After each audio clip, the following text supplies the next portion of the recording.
Hello students, welcome to our Adda biological Adda. Myself Kalpana Mishra and आज हम start करने जा रहे हैं chapter 1 matter in our surroundings. Chapter बहुत लेंदी नहीं है, छोटा चैप्टर है। We will finish in 1 lecture and लेकिन इम्पॉर्टेंट चैप्टर है बिकॉज ये कंसेप्चुअल क्लैरिटी के लिए इसमें बहुत छोटे छोटे कॉन्सेप्ट दिए हुए हैं जो आपको फर्दर जो नेक्स्ट चैप्टर्स आप स्टडी करेंगे उनकी अंडरस्टैंडिंग के लिए इम्पोर्टेंट है। तो इसे हम बहुत ध्यान से करेंगे, पूरा चैप्टर करेंगे, ठीक है। Without wasting time we should start. ये फर्स्ट पैरा है आपको, इसमें हम डिफाइन करेंगे व्हाट इज मैटर। हम अपने सराउंडिंग्स में जितनी भी चीज़ें देखते हैं, सराउंडिंग मीन्स आसपास में जितना भी कुछ हम देखते हैं वो सब क्या है, मैटर है। क्या देखते हैं हम?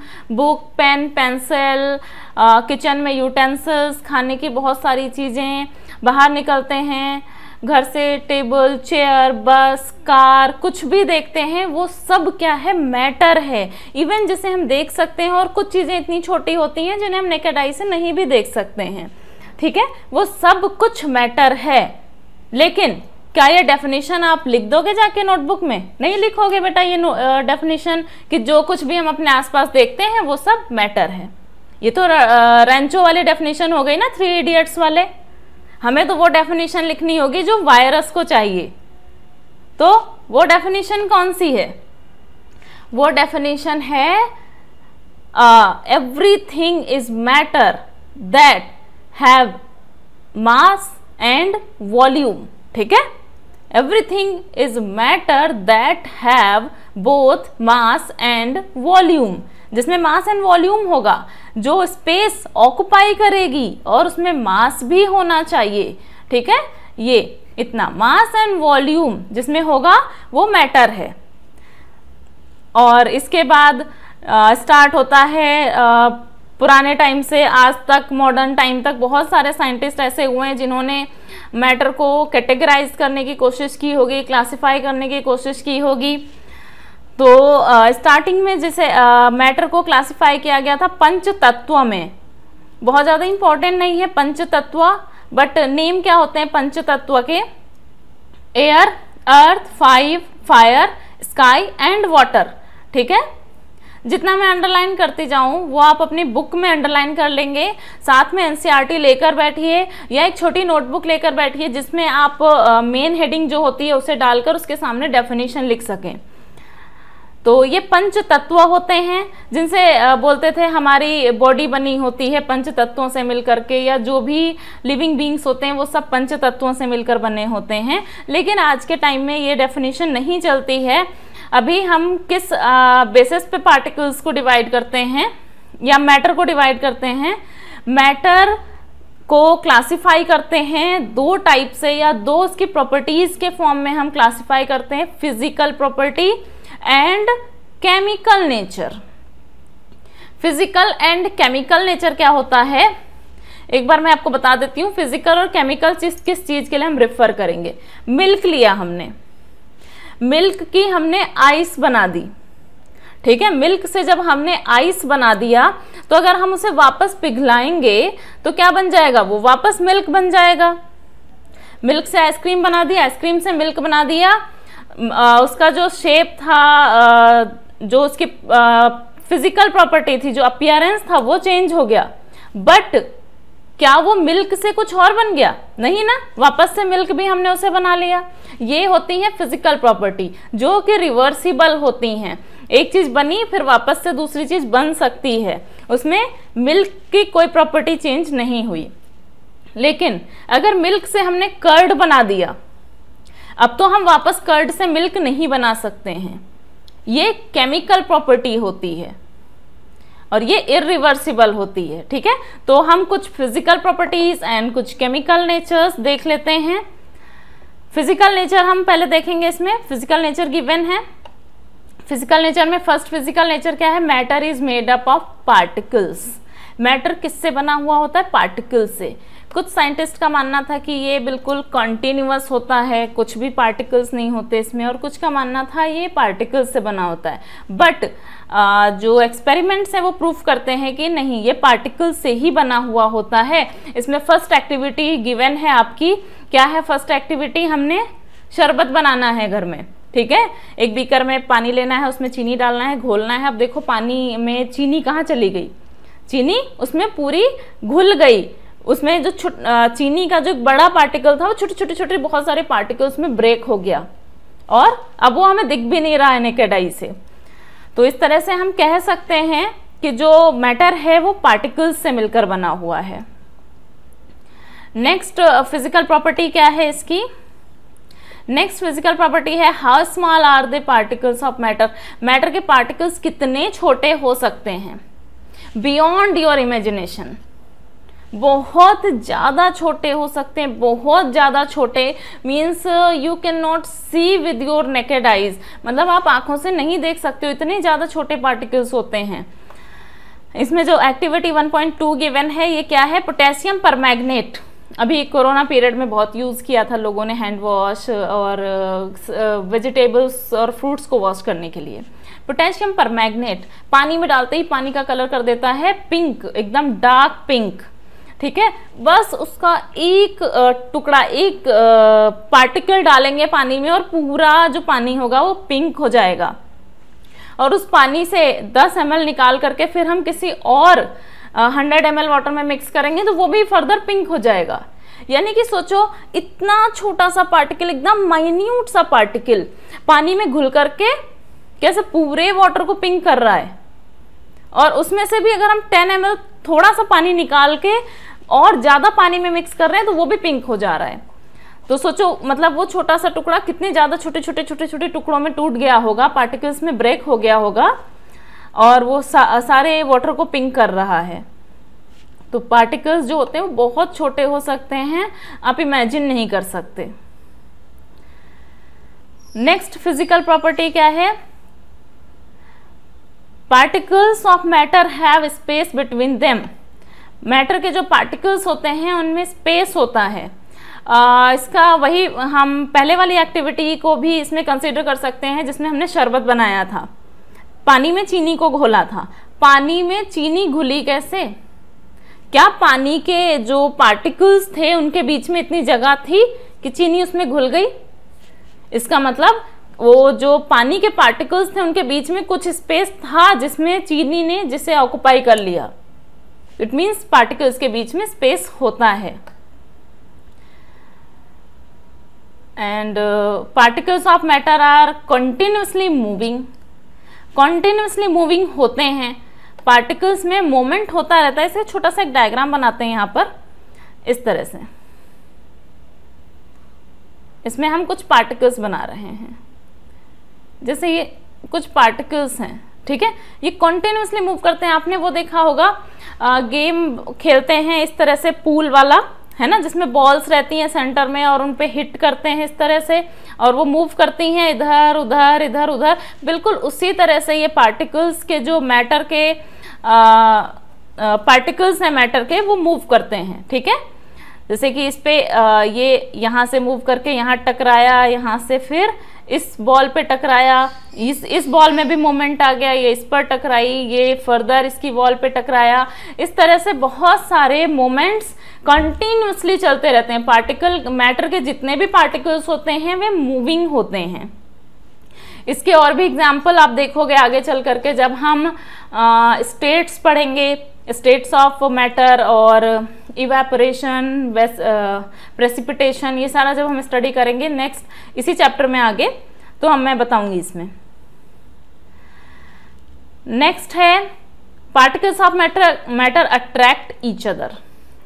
Particles of matter attract each other means होता है, जैसे पानी में क्या होता है, पानी में अगर हम कोई टुकड़ा डालें तो ऐसा नहीं होता बीच में होल बन गया और नीचे तक वो टुकड़ा जा रहा है। जहां पर वो टुकड़ा है वहां पर तो पानी के पार्टिकल एक दूसरे से अलग हो गए, लेकिन पीछे फिर वापस जुड़ जाते हैं आपस में। ऐसा क्यों हो रहा है, पानी के पार्टिकल आपस में जुड़ क्यों जाते हैं? या शिप जब निकल के जाता है तो कुछ पानी आगे से हटा देता है, पर वो हमेशा रास्ता बना नहीं रहता उस तरह से।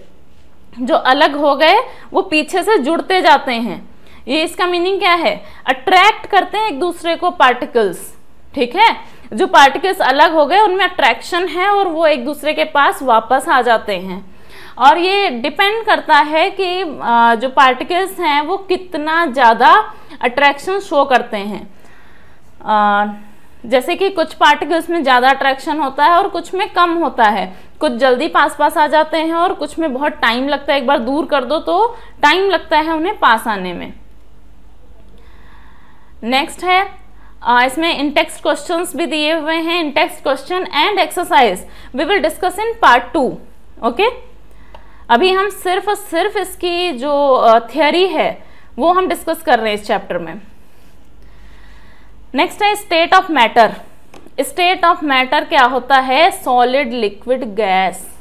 ऐसे नॉर्मल वर्ड्स में तो आप लोग बहुत इजीली समझ जाओगे कि सॉलिड क्या होता है, लिक्विड क्या होता है, गैस क्या होता है। बट अब हमें क्या पढ़ना है इसे साइंटिफिक वे में, कि कैसे हम इसको डिफ्रेंशिएट करेंगे। ये देखिए, हम यहाँ पे 3 स्क्वायर बना लेते हैं ये शो करने के लिए कि सॉलिड, लिक्विड, गैस क्या है। पहले वाले में हम सॉलिड के पार्टिकल्स बनाएंगे, सेकंड में लिक्विड और थर्ड में गैस के पार्टिकल्स बनाएंगे। ठीक है, एंड एक एक करके डिस्कस करेंगे इनको।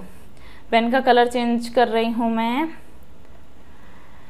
सॉलिड में जो पार्टिकल्स होते हैं वो बहुत ज़्यादा पास होते हैं। ठीक है, इस तरह से बहुत ज़्यादा मतलब एकदम कंजस्टेड होते हैं, उसके अंदर बिल्कुल भी बीच में बिल्कुल ना के बराबर स्पेस होता है। ये कह सकते हो आप, स्पेस होता ही नहीं है इनके पार्टिकल्स के बीच में। ठीक है, बहुत ज़्यादा कंजस्टेड होते हैं इस टाइप से। सॉलिड का एग्जाम्पल आप ले सकते हो, ये पेन, ये भी आपका सॉलिड है। ठीक है, और उसके बाद में लिक्विड के जो पार्टिकल्स होते हैं उनमें स्पेस होता है।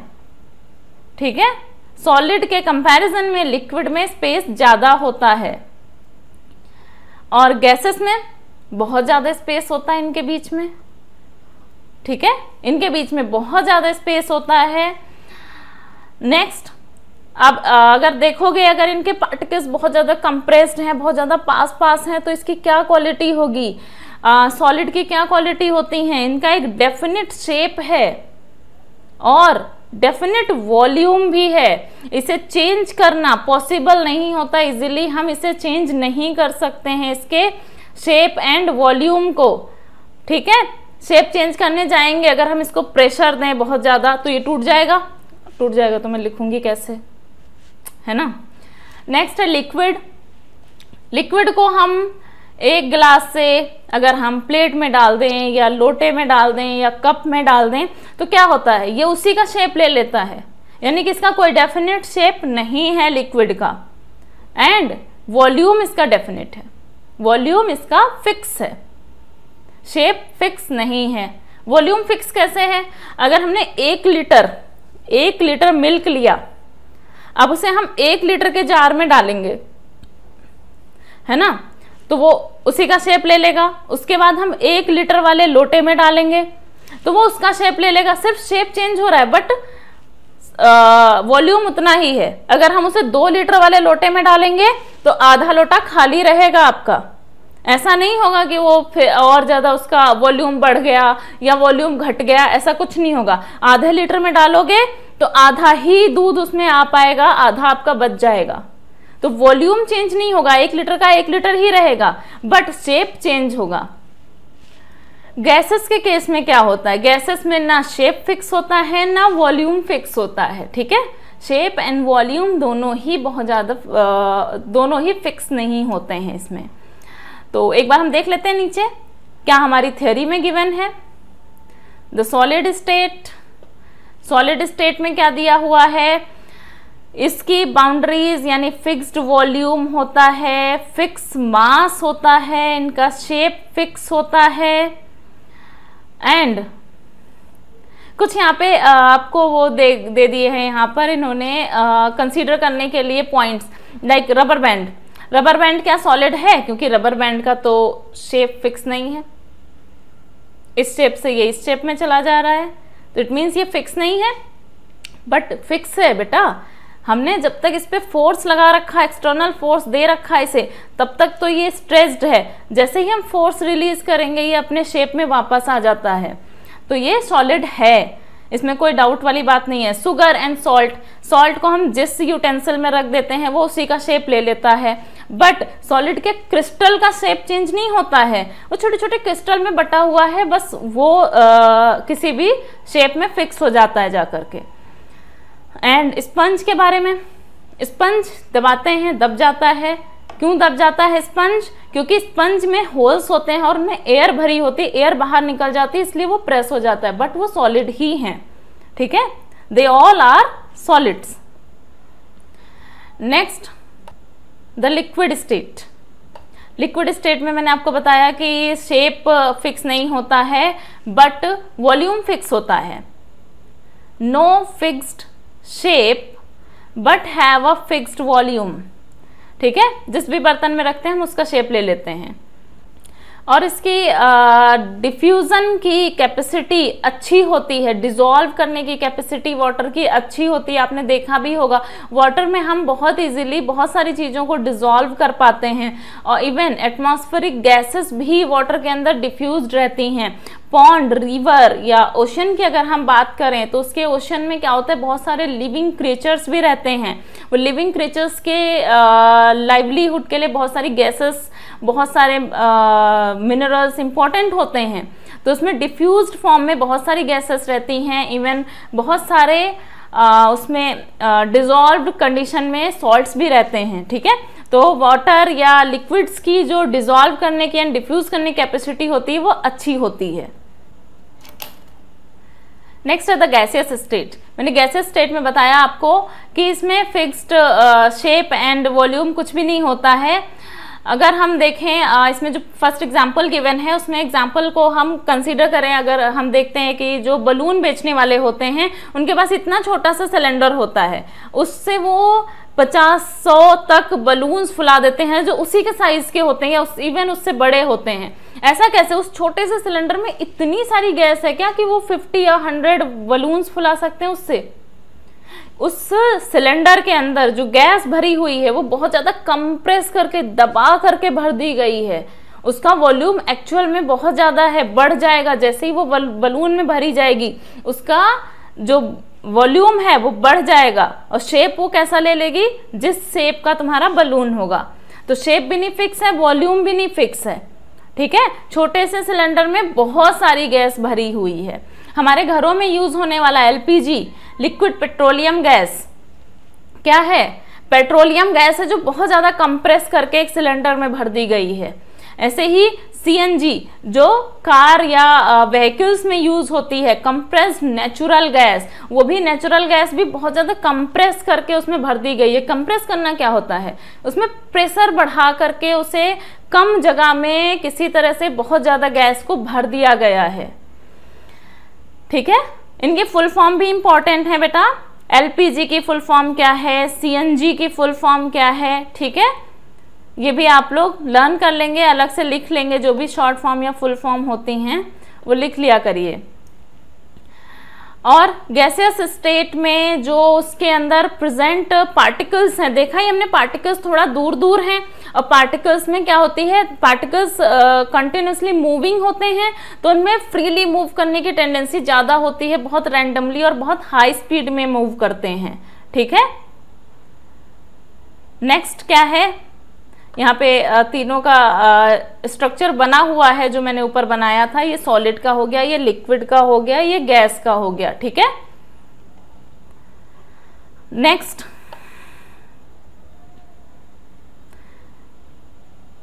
अगर आपको इन्फॉर्मेशंस अच्छी लग रही हैं, चैनल आप सब्सक्राइब कर दीजिए, लाइक कर दीजिए, शेयर कर दीजिए फ्रेंड्स के साथ में। आपका थोड़ा सा भी एफर्ट हमें बहुत मोटिवेशन देता है और नेक्स्ट वीडियोस लाने के लिए बहुत सारा मोटिवेशन मिल जाता है उससे।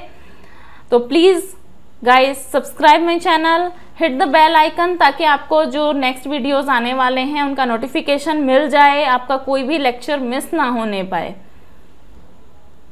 Can matter change state? क्या मैटर की स्टेट चेंज होती है? सॉलिड से लिक्विड, लिक्विड से गैस, गैस से लिक्विड या सॉलिड में कन्वर्जन होता है? बिल्कुल होता है। पानी का ही एग्जाम्पल ले लीजिए, वाटर को हम आइस बना सकते हैं, आइस को मेल्ट करके वापस वाटर बना सकते हैं, वाटर को बॉईल कर सकते हैं, उसे वेपर में चेंज कर सकते हैं। तो सॉलिड, लिक्विड, गैस में तीनों में ही कन्वर्ट हो रहा है वाटर, है ना, तीनों में ही वाटर कन्वर्ट हो रहा है। कैसे कन्वर्ट हो रहा है? आइस, आइस है ना, पेन का कलर थोड़ा सा लाइट है, वी शुड चेंज, ठीक। आइस, आइस से क्या बना? वाटर, वाटर से क्या बनाया हमने? वेपर, वेपर, ठीक है। आइस, आइस से वाटर, वाटर से वेपर, ये हो गया सॉलिड, ये हो गया लिक्विड, ये हो गया गैस, ठीक है। आपस में तीनों कन्वर्टेबल हैं, कन्वर्ट हो जाते हैं। वेपर किसी भगोने में जिसमें हम पानी गर्म करते हैं, उसके ऊपर अगर हम प्लेट रख दें तो देखते हैं ना, प्लेट के ऊपर बहुत सारा पानी इकट्ठा हो जाता है, तो यानी वेपर वापस से लिक्विड यानी वाटर में कन्वर्ट भी हो जाती है। इसकी एक्टिविटीज गिवन है यहाँ पर। नेक्स्ट देखते हैं, ये सारा इन्होंने यहाँ पे लिखा हुआ है, इसको मैं आपको एक्सप्लेन कर देती हूँ थोड़े से कम शब्दों में, ताकि आपको इजीली समझ में आ जाए।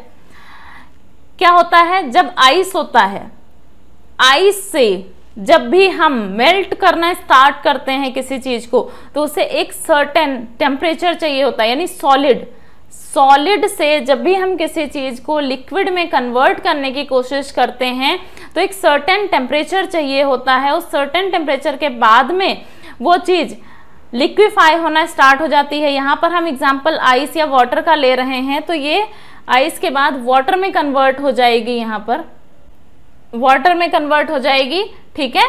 तो ये क्या हो गया? लिक्विड। और जिस टेम्परेचर पर ये लिक्विड में कन्वर्ट होगी उस पॉइंट को हम क्या बोलेंगे? मेल्टिंग पॉइंट और मेल्टिंग टेम्परेचर, ठीक है। मेल्टिंग पॉइंट जिस पर ये मेल्ट हो रही है, ठीक है। मेल्टिंग पॉइंट कितना होता है इसके लिए? 0 डिग्री सेल्सियस। बट इसको हम SI यूनिट में जब डिनोट करते हैं तो SI यूनिट 0 डिग्री सेल्सियस के लिए क्या है? 273.15 केल्विन। इसको राउंड फिगर में 273 केल्विन भी बोलते हैं, ठीक है। इतना बड़ा वैसे नंबर लिखने की जगह इंसान राउंड फिगर में ही चीजें लिखना प्रेफर करता है, तो राउंड फिगर में इसको 273 केल्विन बोलते हैं, या 0 डिग्री सेल्सियस। फिर वाटर को हम फर्दर गर्म करते हैं, फर्दर गर्म करते हैं तो ये किस में चेंज होगा? वेपर में। वेपर में जब ये कन्वर्ट होगा तो यहाँ पे टेम्परेचर होता है उस टाइम पे 100 डिग्री सेल्सियस। अब आप इसे कन्वर्ट करो जल्दी से केल्विन में। कैसे कन्वर्ट करोगे? 273 प्लस 100, 0 डिग्री सेल्सियस 273 है, तो 100 कितना होगा? 273 प्लस 100 यानी कि 373 केल्विन, ठीक है। 373 केल्विन होता है। और इस पॉइंट को क्या बोलते हैं? बॉइलिंग पॉइंट, ठीक है। बॉइलिंग पॉइंट, जिस पॉइंट पर वाटर बॉयल होना स्टार्ट हो जाता है, बॉइलिंग पॉइंट। क्लियर? अब यहाँ पे 2-3 और इंपॉर्टेंट टर्म्स आते हैं। First one is kinetic energy, kinetic energy. Second one is latent heat, ठीक है। इनको मैं डिफाइन करती हूं अभी। Latent heat. काइनेटिक एनर्जी क्या होती है? काइनेटिक एनर्जी होती है, पार्टिकल्स मूविंग होते हैं, मैंने बताया। जब इसका टेम्परेचर इंक्रीज होता है तो ये और तेजी से मूव करने लगते हैं, जो इनकी मूवमेंट होती है वो फास्ट हो जाती है, इंक्रीज हो जाती है। वो इंक्रीज क्यों हो जाती है? क्योंकि इनकी काइनेटिक एनर्जी बढ़ जाती है, ठीक है। टेम्परेचर बढ़ने पे इसकी काइनेटिक एनर्जी को हम बोलते हैं गतिज ऊर्जा, गति बढ़ जाती है, गतिज ऊर्जा बढ़ जाती है, ठीक है। काइनेटिक एनर्जी इंक्रीज हो जाती है। नेक्स्ट यहाँ पे लेटेंट हीट की बात हो रही है। Latent heat is most important. Latent heat most important क्यों है? क्योंकि ये बहुत ज्यादा कंफ्यूजिंग है। ये हिडन हीट होती है, ठीक है। इसे क्या बोलते हैं? हिडन। लेटेंट का मीनिंग ही होता है बेटा हिडन। तो ये छुपी हुई एनर्जी होती है। क्वेश्चन आता है कि 0 डिग्री का टेम्परेचर रखते हुए, मतलब एक्स्ट्रा टेम्परेचर होते हुए भी इसका टेम्परेचर इंक्रीज नहीं होता है। आइस से जब वाटर में कन्वर्ट होती है तो 0 डिग्री पर ही होती है, जबकि हम उसे टेम्परेचर दे रहे होते हैं। क्यों वो 0 डिग्री पर ही उस समय मेल्टिंग के टाइम पर होती है, उसका टेम्परेचर इंक्रीज क्यों नहीं होता है? क्योंकि जब वो स्टेट चेंज कर रही है तो वो उस समय उतनी हीट स्टेट चेंज करने में ही वो यूटिलाइज कर लेती है, टेम्परेचर इंक्रीज करने में यूटिलाइज होती नहीं है, इसलिए वो हमें हीट पता नहीं चलती या हमें हीट दिखती नहीं है वो, ठीक है। तो इसीलिए हम क्या इसे बोलते हैं, लेटेंट हीट और हिडन हीट, और इसे क्या बोलते हैं, लेटेंट हीट ऑफ इन्फ्यूजन। जब ये यहाँ पर होती है मेल्टिंग पॉइंट के टाइम पर, मेल्ट होने के टाइम पर जो हीट होती है लेटेंट हीट, उसे बोलते हैं लेटेंट हीट ऑफ इन्फ्यूजन। ये आपकी सब थ्योरी में गिवन है, लेटेंट हीट ऑफ इन्फ्यूजन, ठीक है। ऐसे ही लेटेंट हीट ऑफ वेपोराइजेशन भी होगी, उसे आप डिफाइन कर लोगे, सेम होगी डेफिनेशन उसकी, लेटेंट हीट ऑफ इन्फ्यूजन के जैसे ही लेटेंट हीट ऑफ वेपोराइजेशन होगी, कि वेपर में चेंज होने पर कैसे लेटेंट हीट या हिडन एनर्जी वर्क करती है। नेक्स्ट है इसमें, सॉरी क्लियर होने, effect of change of pressure. वो तो टेम्परेचर की बात हो गई थी अभी तक जो हम बात कर रहे थे टेम्परेचर की। यहाँ पे एक पॉइंट शायद रह रहा है हमारा, sublimation. What is sublimation and what is deposition. घर में आपने कपूर देखा होगा, पूजा में यूज होता है कपूर। कपूर को जब मम्मी जलाती हैं तो क्या उसमें नीचे कुछ लिक्विड में कन्वर्ट होता है? नहीं कन्वर्ट होता है, वो डायरेक्ट गैस स्टेट में चेंज हो जाता है। कपूर डायरेक्ट गैस बन जाता है। इस प्रोसेस को क्या बोलते हैं, जब कोई चीज सॉलिड से डायरेक्ट गैस बनती है तो उसे हम बोलते हैं सब्लिमेशन, ठीक है, उसे हम बोलेंगे सब्लिमेशन। और जब गैस से डायरेक्ट सॉलिड बनेगी यानी लिक्विड स्टेट इसमें गायब रहेगी तो उसे हम बोलेंगे डिपोजिशन, ठीक है, clear. Sublimation solid to gas, deposition gas to solid, clear. इसमें जो एग्जांपल दिया हुआ है वो आपका क्लोराइड का दिया हुआ है। इसमें जो आपका एग्जांपल दिया हुआ है वो अमोनियम क्लोराइड का गिवन है। तो अमोनियम क्लोराइड, मैंने कपूर का एग्जांपल दिया क्योंकि कपूर आप जनरली अपने घर में देखते हो, आपको अच्छे से पता है कि क्या होता है Kapoor. Effect of change of pressure, pressure change होने का क्या इफेक्ट पड़ता है। ऐसे तो हमने प्रेशर का इम्पैक्ट देख लिया ऊपर, जब हम liquefied LPG liquid petroleum gas and CNG compress natural gas की बात कर रहे थे। तो एक्चुअली उन्हें बहुत हाई प्रेशर पे कंप्रेस किया जाता है। गैसेस कभी भी एटमॉस्फेरिक प्रेशर पर कंप्रेस नहीं होती हैं, वो बहुत हाई प्रेशर पे कंप्रेस होती हैं, ठीक है। तो वो हाई प्रेशर क्या था, उन गैसेस को बिल्कुल दबा दिया गया है और बहुत कम जगह में बहुत सारी चीज को भर दिया गया है, ठीक है। तो वैसे नॉर्मल एटमॉस्फेरिक प्रेशर कितना होता है, 1 atmospheric pressure at the sea level, ठीक है। सी लेवल पे जितना एटमॉस्फेरिक प्रेशर होता है उससे हम बोलते हैं नॉर्मल एटमॉस्फेरिक प्रेशर। उससे ज्यादा प्रेशर को हाई प्रेशर बोलेंगे, कम को लो प्रेशर बोलेंगे, ठीक है। प्रेस, ये यहाँ पे एग्जांपल दिया हुआ है, ऐसे गैस भरी हुई, यहाँ पे गैस के पार्टिकल्स हैं, पिस्टन के थ्रू से दबाया जा रहा है, नीचे की तरफ कंप्रेस किया जा रहा है, इधर उधर से निकलने का कोई स्पेस नहीं है इसके पास। तो दब करके कैसी हो गई, बहुत पास आ गई। इतना पास आएगी तो लिक्विड बन जाएगी, और ज्यादा पास आएगी, बिल्कुल एकदम कंप्रेस हो गए उसके सारे पार्टिकल्स, तो वो क्या बन जाएगी, सॉलिड बन जाएगी, ठीक है। सॉलिड गैस का एग्जाम्पल आपने देखा भी होगा, dry ice. This is the example, dry ice. Dry ice क्या होता है, सॉलिडिफाइड कार्बन डाइऑक्साइड, ठीक है। दिस इज इंपॉर्टेंट, ये आपके कॉम्पिटिटिव एग्जाम्स के लिए भी इंपॉर्टेंट है और आपके ऑब्जेक्टिव्स के लिए इंपॉर्टेंट है। 9th क्लास के ऑब्जेक्टिव्स में आते हैं ये क्वेश्चंस। सॉलिड कार्बन डाइऑक्साइड को क्या बोलते हैं, ड्राई आइस। ये आपका एक छोटा सा डायग्राम बना हुआ है। सॉलिड से देख लेते हैं, सॉलिड से जब कोई चीज लिक्विड बनती है तो इसे बोलते हैं फ्यूजन और मेल्टिंग, ठीक है। फ्यूजन या मेल्टिंग बोलेंगे, अभी मैंने ऊपर एक्सप्लेन किया था। लेटेंट हीट ऑफ फ्यूजन और लेटेंट हीट ऑफ मेल्टिंग, ठीक है। फ्यूजन या मेल्टिंग एक ही बात है, सॉलिड से लिक्विड में कन्वर्ट होना। लिक्विड से जब गैस में चेंज होती है कोई चीज तो वेपराइजेशन, ठीक है। गैस से सॉलिड में, डायरेक्ट गैस से सॉलिड में, लिक्विड को हमने स्किप कर दिया बीच में, तो इसे बोलेंगे हम डिपोजिशन। ये चार्ट हमने इधर से देख लिया, अब एक बार इधर से भी देख लेते हैं। सॉलिड से जब डायरेक्ट गैस बनता है तो सब्लिमेशन, गैस से जब लिक्विड बनता है तो कंडेंसेशन, जैसे बारिश होती है, कंडेंसेशन से बारिश होती है, वाटर वेपर लिक्विफाई होती है और बारिश हो जाती है, झम झम झम, है ना, बारिश का सीजन भी चल रहा है। लिक्विड से जब सॉलिड में चीजें कन्वर्ट होती हैं तो उसे सॉलिडिफिकेशन बोलेंगे। एटमॉस्फेरिक प्रेशर, हाँ ये पॉइंट भी इंपॉर्टेंट होते हैं एग्जाम पॉइंट ऑफ व्यू से, ये 9th क्लास के लिए इंपॉर्टेंट है, प्लस एज वेल एज जितने भी कॉम्पिटेटिव एग्जाम्स होते हैं उनके लिए तो मोस्ट इंपॉर्टेंट है, ठीक है। 9th वाले भी बड़े अच्छे से पढ़ते चलो, आगे चल के कहीं ना कहीं कॉम्पिटेटिव एग्जाम देने ही पड़ते हैं आप लोगों को भी। Atmosphere is a unit of measuring pressure, ठीक है। क्या है ये? प्रेशर मेजर करने की यूनिट है। इस यूनिट का SI यूनिट क्या है? पास्कल, पास्कल, ठीक है।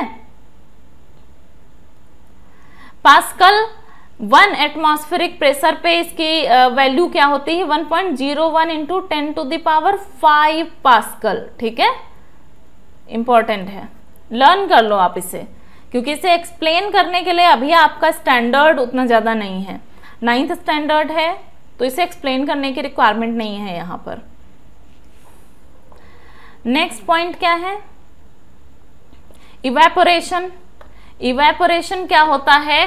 जो मैंने वेपराइजेशन बताया, वेपराइजेशन के लिए क्या हो रहा है, एक सर्टेन टेम्परेचर तक रीच होना पड़ रहा है, 100 डिग्री तक जा रहे हैं, तब हम वेपर में वाटर को कन्वर्ट कर रहे हैं। पर क्या हमेशा 100 डिग्री ही रिक्वायर्ड होता है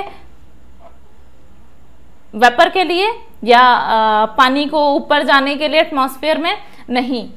इवेपोराइजेशन इसका क्लासिक एग्जाम्पल है। इवेपोराइजेशन, हम घर में क्या करें, एक ग्लास पानी भर के रख दो, उसे बिल्कुल टच करने की जरूरत नहीं, कुछ भी करने की जरूरत नहीं। आफ्टर 1 वीक आप उसे ऑब्जर्व करो, क्या होगा? पानी कुछ लेयर्स नीचे चला गया होगा, पानी कम हो गया। ये पानी कम कैसे हो गया? हमने तो 100 डिग्री पे उसे बॉईल किया ही नहीं, पानी कम कैसे हुआ? फिर पानी कम हुआ क्योंकि जो अपर सरफेस पे उसके पार्टिकल्स थे उनमें फ्रीली मूव करने की टेंडेंसी ज़्यादा थी, इजीली वो छोड़ करके जा सकते थे सतह को, तो वो जो एटमॉस्फेरिक विंड थी, एयर थी, उसके साथ वो इजीली चले गए, ठीक है। इसे हम बोलते हैं इवेपोरेशन, ठीक है। इवेपोरेशन सरफेस का मैटर है, सरफेस एरिया कम होगा तो कम होगा इवेपोराइजेशन। अब यही पानी जो ग्लास में रखा था उसे हम बड़ी सी प्लेट में रख दें तो इवेपोराइजेशन बढ़ जाएगा, ठीक है, ज्यादा पानी इवेपोरेट हो जाएगा, तो इसी को हम बोलते हैं इवेपोराइजेशन। क्योंकि ऊपर के पार्टिकल्स में क्या होती है? हाई काइनेटिक एनर्जी, ऊपर के पार्टिकल्स ज्यादा तेजी से मूव करते हैं और इजिली सरफेस को छोड़ देते हैं। इवेपोराइजेशन को कौन कौन से फैक्टर्स अफेक्ट करते हैं? इवेपोराइजेशन मैंने अभी बताया सरफेस का मैटर है, तो सरफेस से सरफेस पे डिपेंड करता है, सरफेस एरिया कम है या ज़्यादा है, प्लस टेम्परेचर भी इसमें मैटर करता है। अगर टेम्परेचर इंक्रीज होगा तो इवेपोराइजेशन इंक्रीज हो जाएगा, और अगर सरफेस एरिया डिक्रीज होगा तो इवेपोराइजेशन भी डिक्रीज हो जाएगा। नेक्स्ट पॉइंट है, हाउ डज इवेपोराइजेशन कॉज कूलिंग। इवेपोराइजेशन से कूलिंग कैसे होती है? हम अपनी बॉडी पे ही इसका एग्जाम्पल देख लेते हैं, ठीक है। इस वेदर में, गर्मी के वेदर में, मानसून में क्या होता है, हमारी बॉडी पे बहुत सारा पानी आता है ना। पानी आता है तो उसकी वजह से क्या होता है, वो पानी जब एब्जॉर्ब हो जाता है या फिर इवेपोरेट हो जाता है एयर के साथ में, उस पर हवा लगती है और वो इवेपोरेट होता है, तो हमें कैसा फील होता है? थोड़ा ठंडा फील होता है ना। एकदम गर्मी में बैठे हुए हो, जैसे कि अभी मैं बैठी हुई हूँ, है ना, थोड़ा सा गर्मी लग रही है मुझे, तो और ऐसे में अगर एकदम से कोई अच्छी सी हवा का झोंका लगता है तो कितना अच्छा लगता है। क्यों? क्योंकि हमारी बॉडी से कुछ जो स्वेटिंग हुई है वो थोड़ा सा इवेपोरेट हो गया, तो वो कूलिंग इफेक्ट देता है। हमारी बॉडी का कुछ टेम्परेचर वो एब्जॉर्ब करता है और इवेपोरेट हो जाता है, इसलिए हमें कूल फील होता है। इसका इसमें एग्जाम्पल दिया है आपकी बुक में एसीटाफोन, ठीक है, एसीटोन दिया हुआ है। जो नेल पॉलिश रिमूवर होता है वो अपनी आप पाम पे रखिए तो फील होगा ठंडा ठंडा। एसीटोन नहीं तो स्पिरिट आप अपनी पाम पे रखिए तो भी ठंडा ठंडा फील होगा। वो ठंडा क्यों फील होता है? क्योंकि वो हमारी पाम की जो हीट है वो एब्जॉर्ब करके इवेपोरेट हो जाता है, तो हमारी पाम पे ठंडा ठंडा फील होता है, ठीक है, कूल। हमें कॉटन क्लोथ्स क्यों पहनने चाहिए? क्योंकि कॉटन क्लोथ्स इजीली एब्जॉर्ब कर लेते हैं और इवेपोराइजेशन को इंक्रीज करते हैं, इजीली इवेपोराइजेशन होता है और हमें ज़्यादा अच्छा फील होता है किसमें? इसमें, कॉटन क्लोथ्स में। नेक्स्ट है Why do we see water droplets on the outer surface of a glass containing ice cooled water? घर में कोल्ड ड्रिंक ही निकाल करके रख दीजिए टेबल पे, देखोगे उसके बाहर पानी बहुत सारा जमा हो गया। क्या मैंने बाहर पानी निकाला उसमें से? या ग्लास के बाहर पानी आ सकता है? नहीं आ सकता है, वो तो पॉसिबिलिटी ही नहीं है। ये पानी तो कहीं बाहर से ही आया है ना। इस एटमॉस्फेयर में जो ये ह्यूमिडिटी वाला एटमॉस्फेयर है, इसमें अगर आप एक गिलास भी रखते हो तो बहुत सारा पानी बाहर मिल जाता है, क्योंकि वो ह्यूमिड एयर है, एयर में वाटर वेपर प्रेजेंट है। जैसे ही वो ठंडे पानी के ग्लास से टकराती है या कोल्ड ड्रिंक के ग्लास से टकराती है, वैसे ही वो क्या हो जाती है, उसके ऊपर ड्रॉपलेट के फॉर्म में कंडेंसेशन हो जाता है और वो लिक्विड में चेंज हो जाती है, वेपर लिक्विड में चेंज हो जाती है। वही लिक्विड हमें ग्लास पे दिखता है वाटर ड्रॉपलेट्स के फॉर्म में, ठीक है। नेक्स्ट इसमें चैप्टर फिनिश हो गया है आपका। न्यू साइंटिस्ट ने अभी मतलब सॉलिड लिक्विड गैस हमने 3 स्टेट्स पढ़ी थी, इसके अलावा प्लाज्मा एंड बोस-आइंस्टाइन कंडेंसेट नाम के 2 और स्टेट इन्होंने डिस्कवर किए हैं। तो थोड़ा सा देख लेते हैं इनका क्या है। तो क्या है ये 2 matter, plasma and Bose Einstein condensate. Plasma क्या है? आप ट्यूबलाइट देखते होगे घर में होती है, कभी फोड़ के देखिए ट्यूबलाइट? मैंने तो देखी है, ठीक है। जब ट्यूबलाइट आप फोड़ते हो तो उसमें से एकदम से व्हाइट कलर की या नियॉन कलर की गैस सी निकलती है, गैस सी दिखती है वो, ठीक है। तो ये है तो गैस, लेकिन कैसी गैस है? आयोनाइज्ड गैसेस हैं, ठीक है। कौन कौन सी गैसेस हैं? ये जो फ्लोरेसेंट ट्यूब या नियॉन साइन बल्ब्स होते हैं, ये जो आपके घरों में जनरली यही बल्ब यूज होते हैं आजकल, वाइट कलर के, ठीक है। तो इनके अंदर क्या होता है, गैस भरी हुई होती है, हीलियम गैस भरी हुई है या कुछ और गैसेस भरी हुई हैं, और वो कैसी हैं? आयोनाइज्ड हैं। और जब उन्हें इलेक्ट्रिक चार्ज मिलता है तो वो ग्लो होती हैं, जलने लगती हैं। ये क्यों होता है? क्योंकि वो चार्ज होने पर प्लाज्मा क्रिएट करती हैं, ठीक है, और जलने लगती हैं। और किस कलर की जलेंगी ये डिपेंड करता है उसमें प्रेजेंट गैस के ऊपर। यही रीजन है सन या स्टार्स भी ग्लो करते हैं, क्योंकि उनमें भी क्या होता है? प्लाज्मा होता है, ठीक है। इसी को इन्होंने 4th स्टेट बोल दिया। 5th स्टेट कौन सी हो गई? बोस-आइंस्टाइन कंडेंसेट। बोस एक इंडियन साइंटिस्ट थे, SN बोस, ये लिखा हुआ है नेम इनका, ठीक है। इनके नाम से ही ये बोस वर्ड लिया गया है। And Albert Einstein, well known scientist, ठीक है, बहुत ज्यादा इंटेलिजेंट। तो ये दूसरा नाम आइंस्टाइन का है, बोस-आइंस्टाइन कंसेंट और BEC, ठीक है।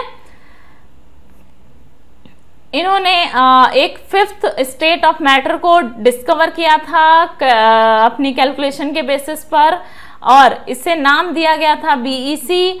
इसके लिए 2001 में 3 लोगों को नोबेल प्राइज मिला था, कॉर्नेल, ठीक है, एंड केटरले, कार्ल वीमैन, ठीक है। इनको क्या मिला था? नोबेल प्राइज मिला था फिजिक्स का। ये भी एक मैटर है, लेकिन इसको क्या बोलेंगे? एक्चुअली ये दोनों ही गैसेस हैं, अगर देखा जाए प्लाज्मा एंड BEC दोनों ही गैसेस हैं, बट स्टेट अलग है, थोड़ा सा नेचर अलग है। इस वजह से इनको 4th and 5th matter, state of matter का नाम दे दिया गया है जस्ट, ठीक है। एक्सट्रीमली लो डेंसिटी पर कूलिंग ऑफ गैसेस की जा रही है, इसी को हम BEC बोलेंगे। क्लियर? अब हम जो इसके in text question plus exercise questions हैं, we will discuss in next lecture और पार्ट 2, ठीक है। Stay tune with me. हम कंप्लीट करेंगे सारी NCERT को 9th क्लास की। और ये हमारे सारे कॉम्पिटिटिव एग्जाम्स के लिए इम्पोर्टेंट है, तो you should watch entire video. If the speed is low you can increase the playback speed. Okay, तो मिलते हैं नेक्स्ट लेक्चर में. तब तक के लिए bye bye, take care, thank you for watching.